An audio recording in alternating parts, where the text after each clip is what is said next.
La persona que nosotros vamos a tratar de contactar, no sé si está en línea o lo va a estar, eh, es una persona especial porque además es villamariense y es el señor Ismael Gonela, y que acá está en línea. Ya hoy, esta mañana, hablamos un poquito de la cata sensorial, pero acá va más allá. Ismael, con sus 25 años, Ismael, ¿estás por ahí? Acá estamos.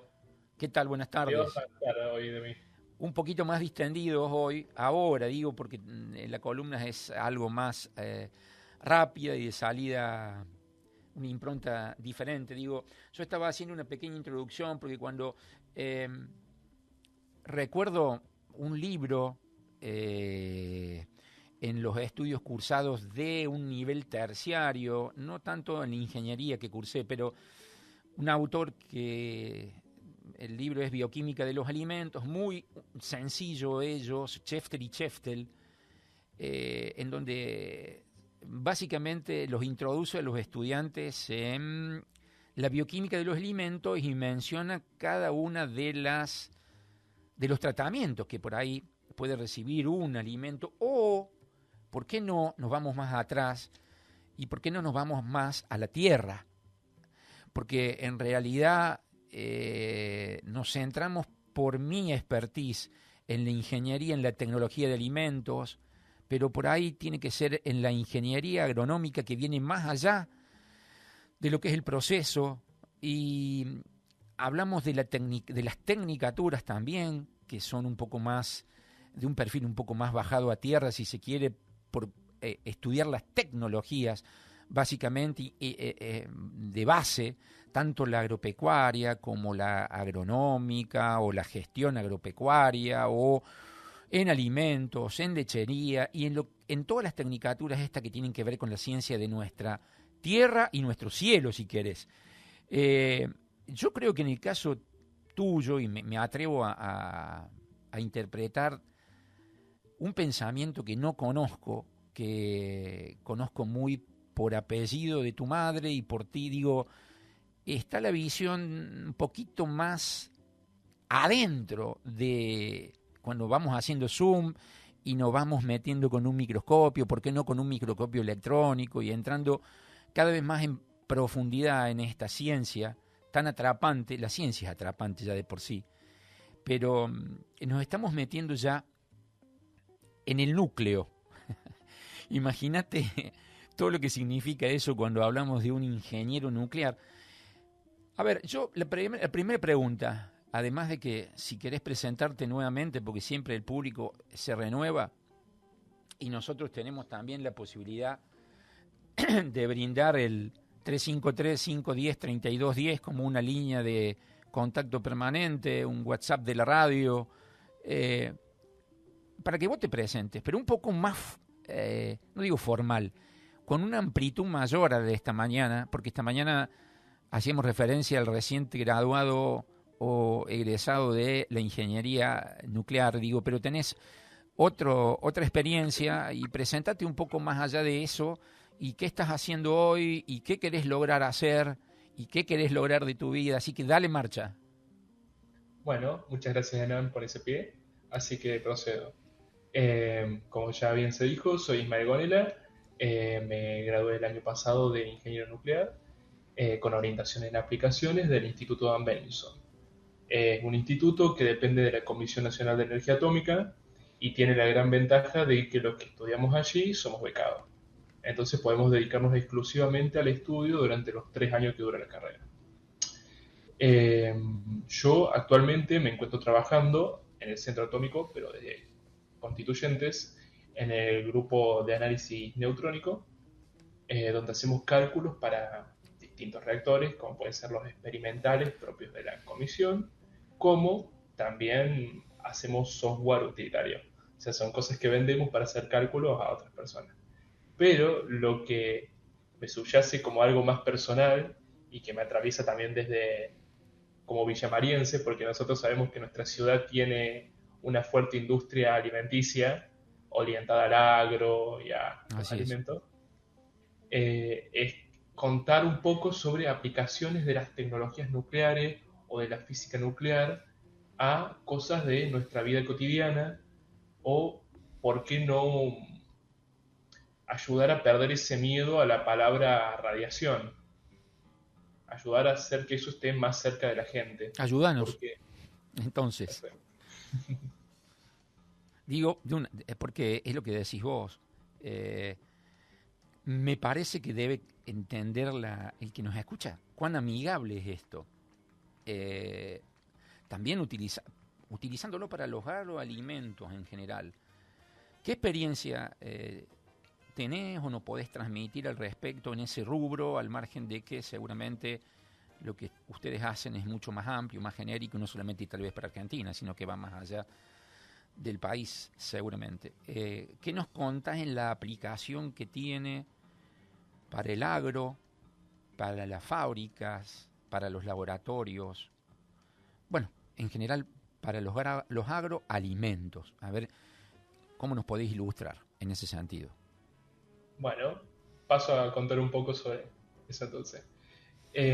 Primero, que cuando uno habla sobre utilizar técnicas nucleares, por ejemplo, uno puede estar haciendo referencia a hacer una fluorometría con rayos X, que es una técnica en donde uno excita los electrones más externos de un átomo para que estos liberen energía y hacer, por ejemplo, poder determinar lo que compone a un elemento.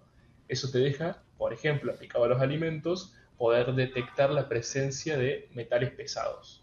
Bien, Metales pesados como el plomo o otros contaminantes que ponen en riesgo la salud de las personas. Entonces ahí ya tenemos una aplicación de tecnologías nucleares o atómicas, digamos, en este caso que estamos hablando del átomo, no del núcleo, a la salud de las personas. O sea, que yo tengo un producto que voy a exportar, tengo que hacerle una mínima cantidad de pruebas para determinar su composición, demostrar que no ha sido contaminado, o incluso tengo a lo mejor una matriz de suelo y tengo que demostrar que mi fábrica no ha contaminado el medio ambiente circundante y tengo que hacer una prueba que lo demuestre. Entonces tengo, por ejemplo, la fluorometría de rayos X ahí como un aliado. No me interesa usar fluorometría de rayos X porque tiene otros problemas, que por ejemplo a lo mejor uno necesita hacer una capa muy delgada del material.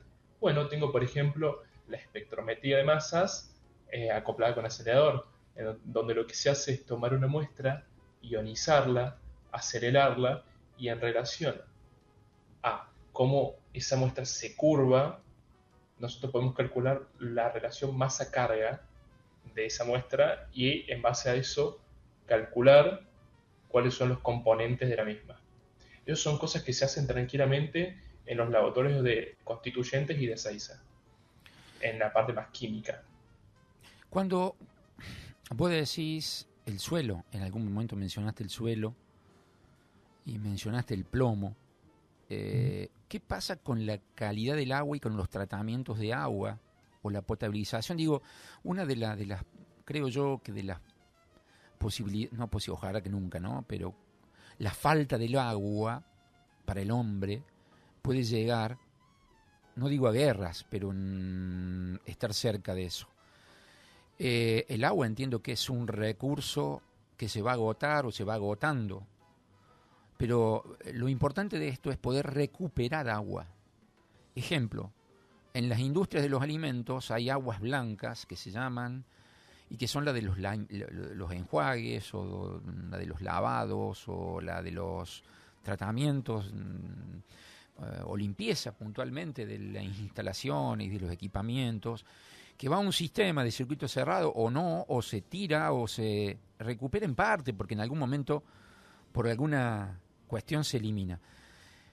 ¿Qué porcentaje de agua que nosotros hoy tiramos es recuperable y cuánto tiene que ver, a lo mejor, una nueva tecnología de recuperación en cuanto a esto que vos estás mencionando como tecnología nuclear o tecnología de radiación, si es que hay alguna experiencia en eso?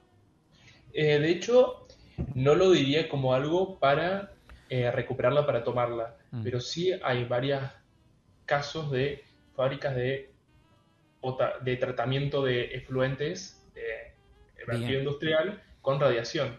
Lo que se hace es más o menos el mismo funcionamiento anterior, y es que se busca disminuir la DBO y la DQO, o sea, la demanda biológica de oxígeno y la demanda química de oxígeno de los efluentes, al irradiarlos con una fuente de rayos gamma, como puede ser, por ejemplo, el cobalto, que hablábamos antes cuando hablamos de la PISI, y eso lo que hace es formar radicales libres en, por ejemplo, los óxidos del nitrógeno o amoníaco o distintas sustancias orgánicas, romperlas mediante esos radicales y hacer que los microorganismos del suelo, donde se van a verter esos residuos, no tengan que esforzarse tanto para degradarlo.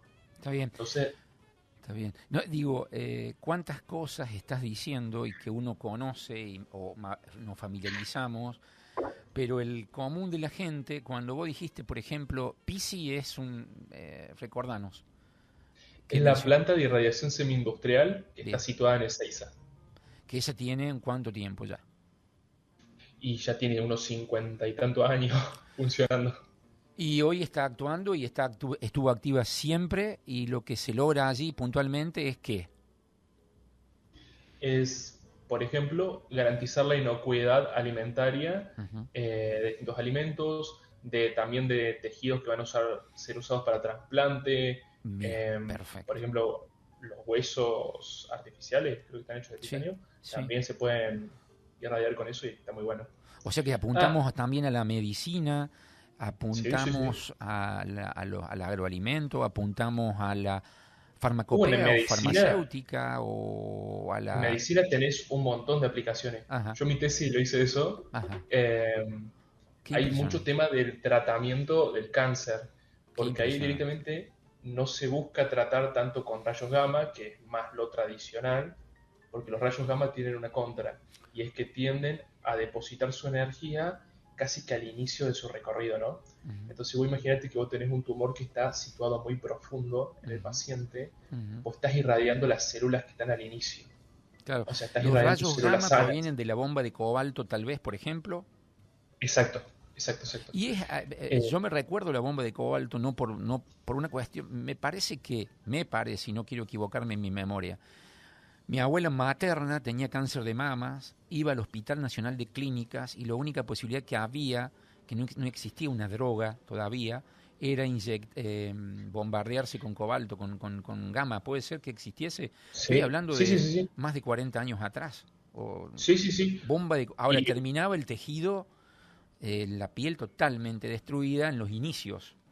sí, sí, sí, ¿Es así? porque efectivamente por eso, a los inicios sí, porque el gamma tiene esa propiedad de depositar la mayor parte de su energía en la primera superficie que encuentra y Claro. después va como decayendo la energía que deposita. Pero hoy en día, y esto está muy bueno mencionarlo, se Ujú. está terminando de construir el Centro Argentino de Protonterapia, ¿Qué que es un... significa un avance en ese sentido? Sí, sí, sí, sí. No se usan más rayos gamma, se usan protones. Los Y, protones están buenísimos. y el protón, yo me acuerdo siempre el tubo de rayos catódicos, y que si iba para un lado el gamma, que si iba para el otro lado el alfa o algo por el estilo, y el beta estaban por ahí, pero de todos esos el protón no está dando vuelta en ese sentido. Es otro tipo un poco más selecto, si se quiere, o diferente de forma de Eh, tratamiento con radiación, ¿no?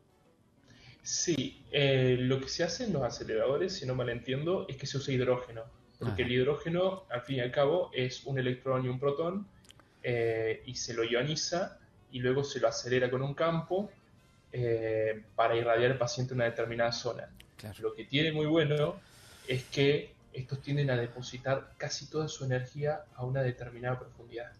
claro, Entonces, uno puede seleccionar a dónde va a tratar las células claro. y eso se hace a partir de la energía que tenga el haz. Entonces vos aumentás el voltaje, aumenta la energía del haz, aumenta la profundidad donde vos llegas. Está bien. Esto no solo es importante para decir no quemo la piel, sino que te deja seleccionar en el espacio la resolución que vos querés del tratamiento del tumor y te deja aumentar la supervivencia a largo plazo, que en pacientes pediátricos que tienen cáncer es muy importante, porque si vos irradias células sanas, vos estás causando un daño estocástico, o sea, no vas Entiendo. a causar cáncer sí o sí, pero la probabilidad aumenta. de una reincidencia. Vas a tratar de remediar un problema y generar otro en realidad. Remedias el problema más El de foco, urgente, claro. claro, y te arriesgas después a la larga que vuelva a reaparecer, porque es lo que hay. Pero con la protonterapia, la chance de que vuelva a reaparecer es mucho menor. Está bien. Está muy bueno. Está muy bueno. Cambiando bruscamente, decía un periodista amigo, el ángulo de la información. Pero en realidad, esta mañana, para retomarlo, yo recuerdo que cuando pasamos el límite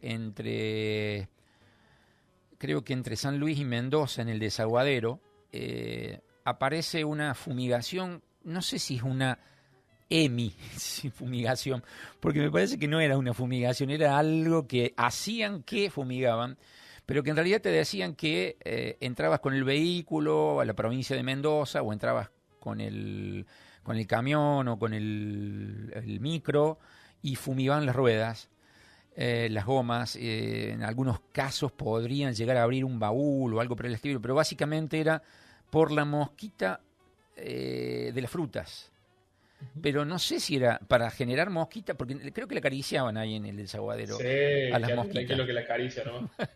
¿Qué pasa? Esta mañana mencionabas algo vos, porque uno de los principales, tal vez, plagas, en este caso yo mencionaba hace un rato control de plagas y enfermedades en cultivos, y uno de los principales es para no sé si el mendocino o el sanjuanino, para la zona donde también, tal vez para el Valle de Río Negro, no lo sé, porque allí se me viene la manzana y la pera, en el Valle del Río Negro, pero también en Mendoza y demás, viven prácticamente de este tipo de actividades, pensando en la uva, pensando en alguna otra, donde la mosquita tiene que ser controlada.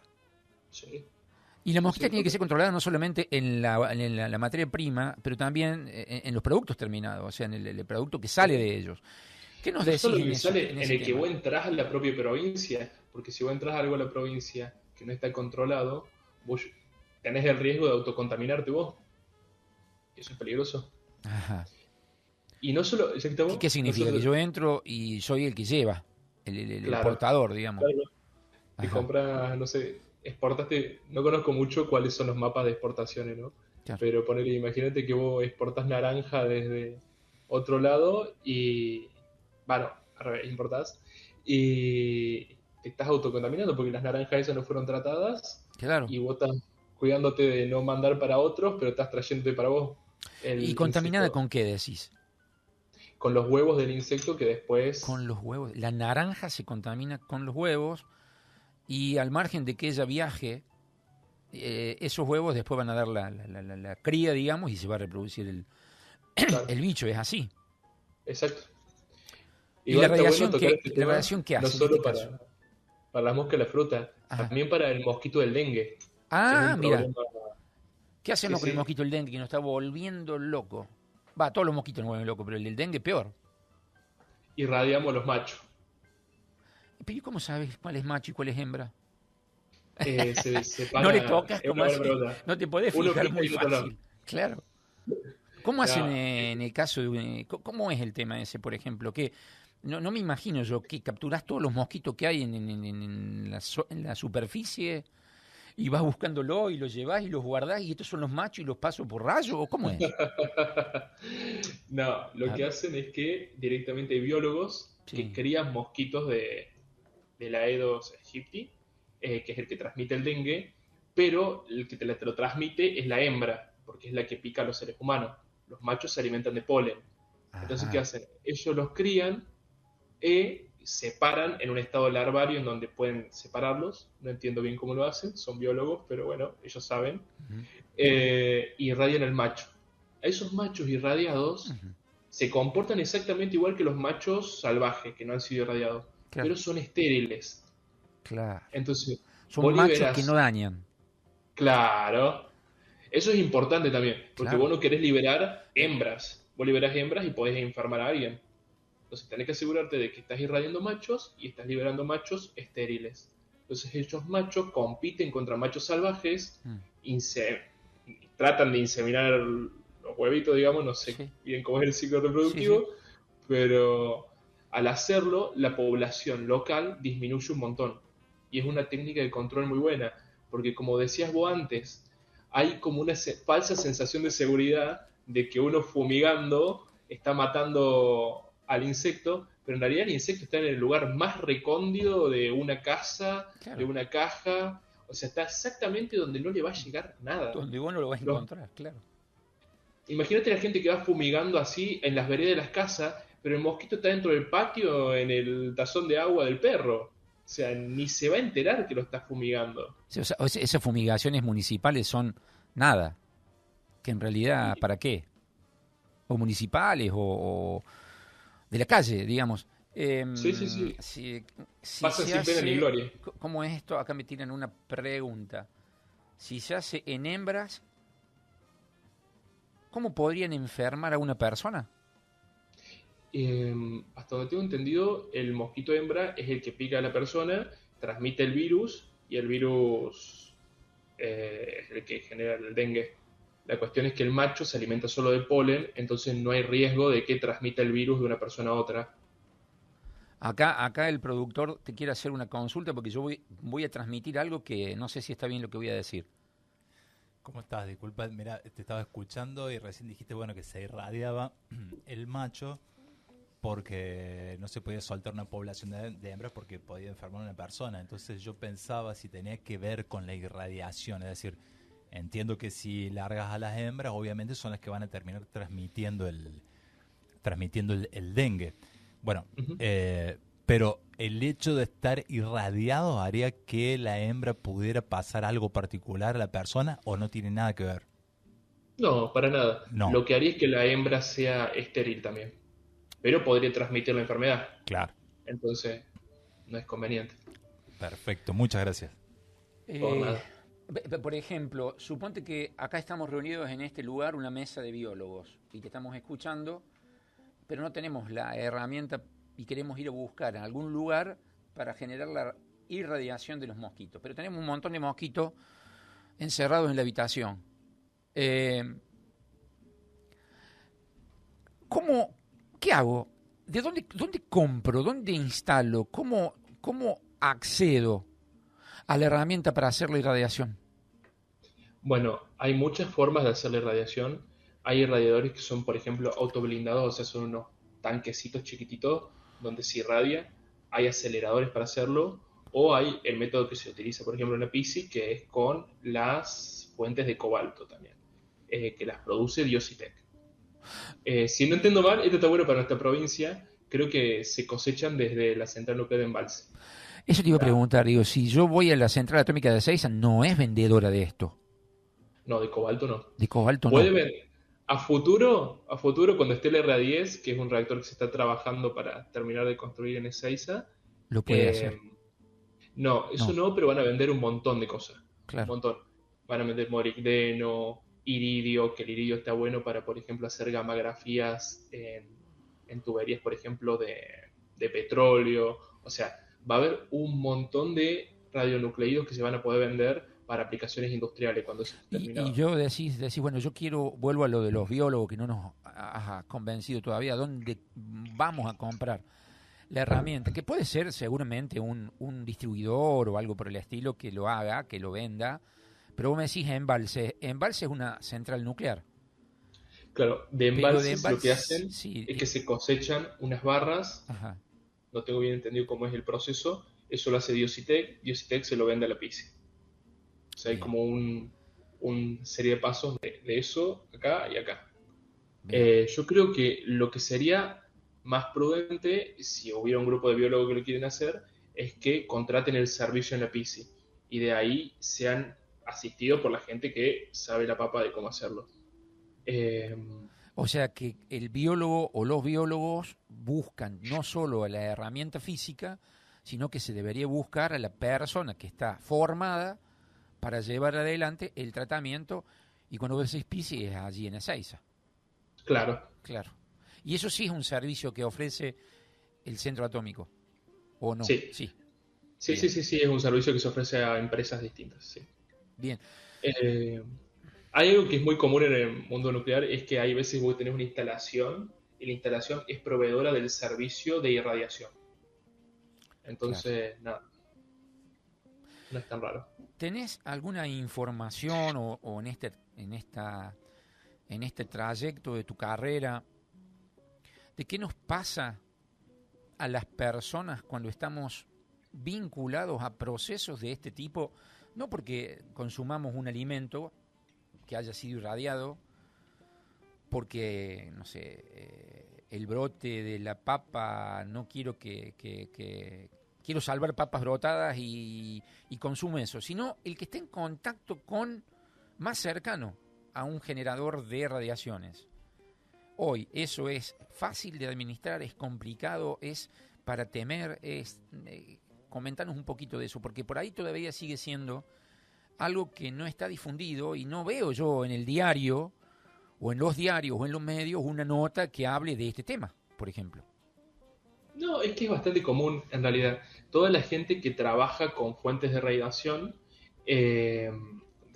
perdón, Sí. tiene un límite anual y un límite cada 5 años. O sea, si vos no llegaste a tu límite anual, el límite se amplía al de los 5 años. Ajá. Creo que era 20 milisievert año. Estar en Si no contacto, recuerdo. digamos, máximo con esa, Sí, ¿qué sería? Una ahí, dosificación. claro, lo que se hace es utilizar distintos métodos y detectores para estimar la cantidad de radiación que vos tomaste durante el empleo de tus tareas. Y, Claro, por ejemplo, hay claro, muchas personas que brindan servicios como los bioquímicos, eso, exacto.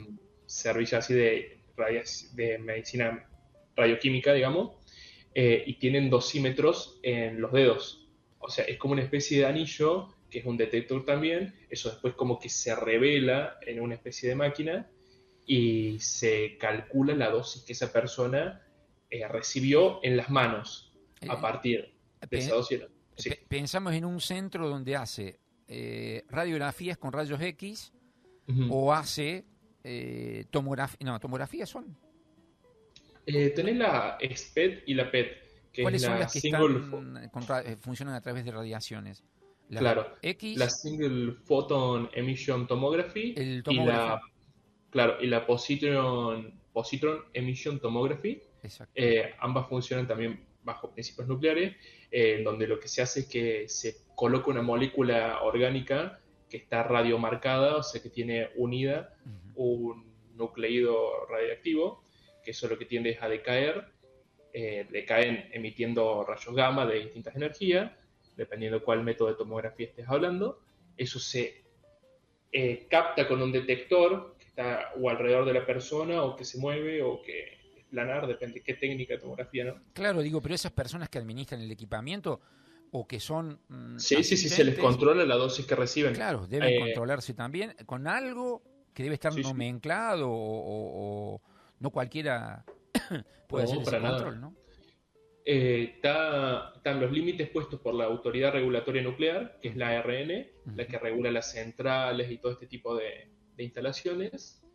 Y además de eso, no es solo los detectores, los TLDs, que vos llevas puestos en tu persona, que pueden ser, por ejemplo, uno en el pecho para representar la irradiación del cuerpo, uno en las manos, los objetos de protección, como por ejemplo unas gafas Claro. plomadas, o sea, no solo eso, sino que también, dependiendo de la naturaleza de la instalación, también te pueden hacer pruebas de sangre cada X Mira, tiempo o de orina. te tiro esto. Yo estaba haciendo un doctorado, después tuve que, mi maestría, llegué hasta ahí, después tuve que dejarlo por cuestión de tiempo, y llevamos un queso con ojos a un tomógrafo.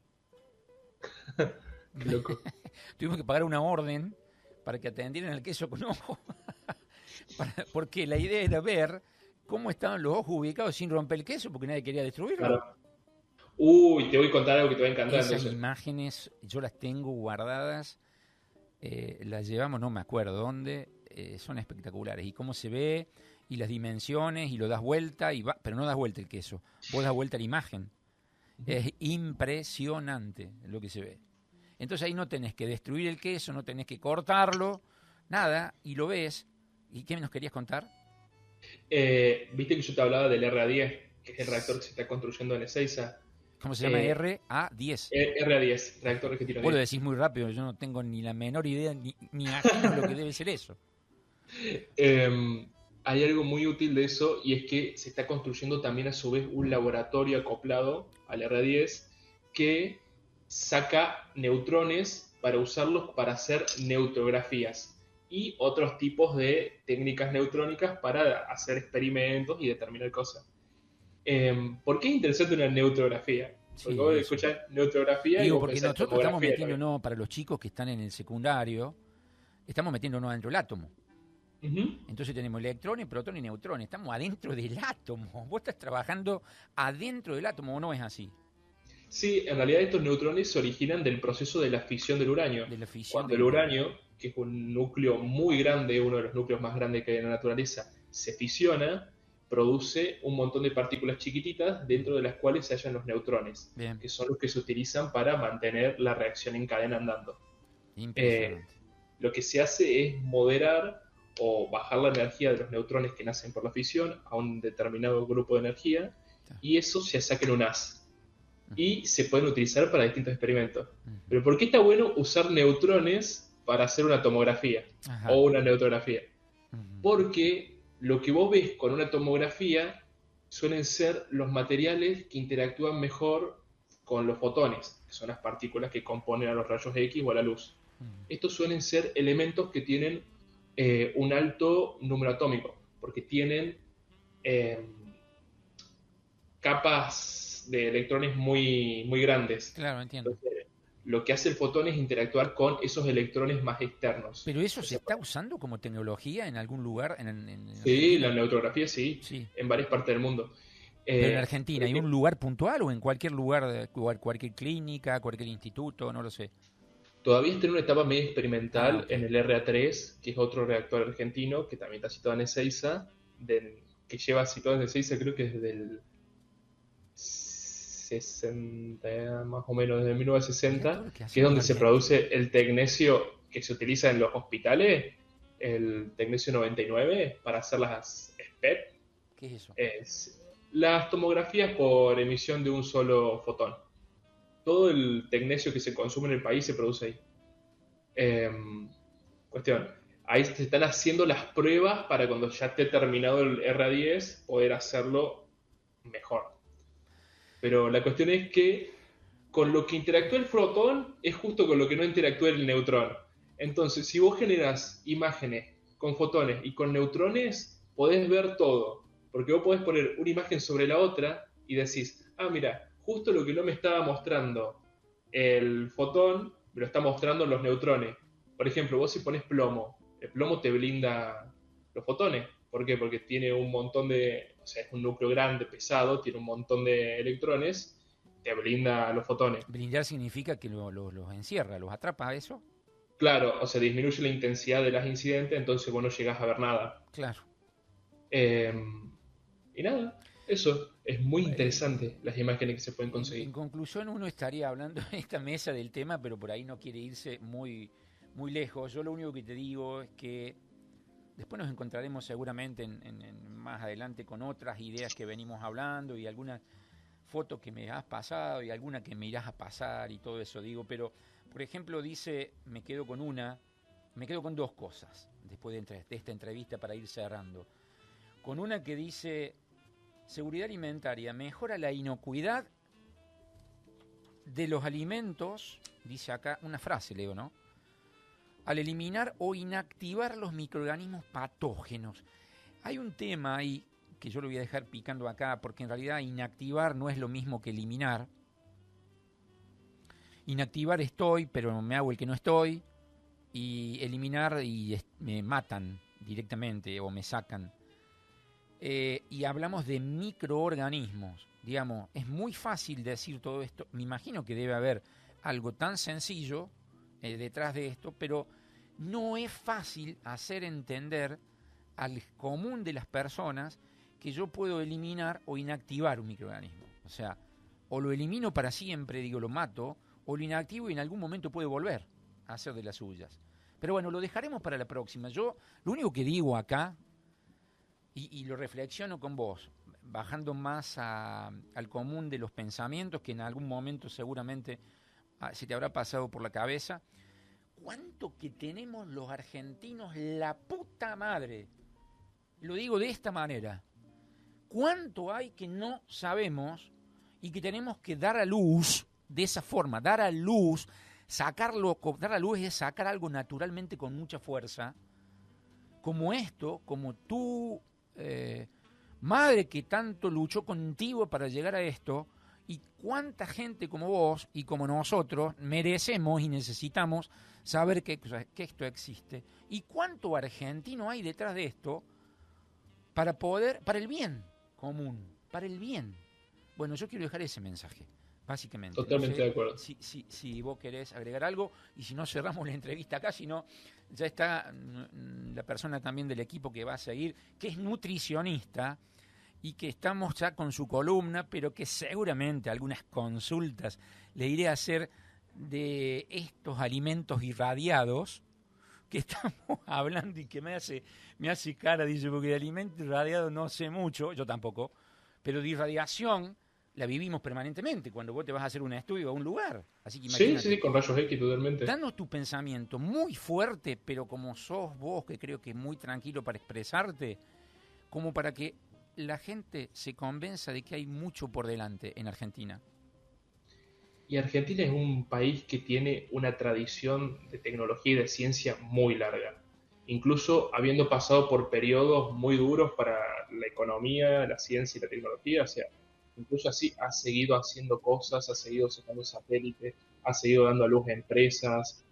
O sea, es un país que tiene el capital humano totalmente listo y tiene una cultura científica muy grande.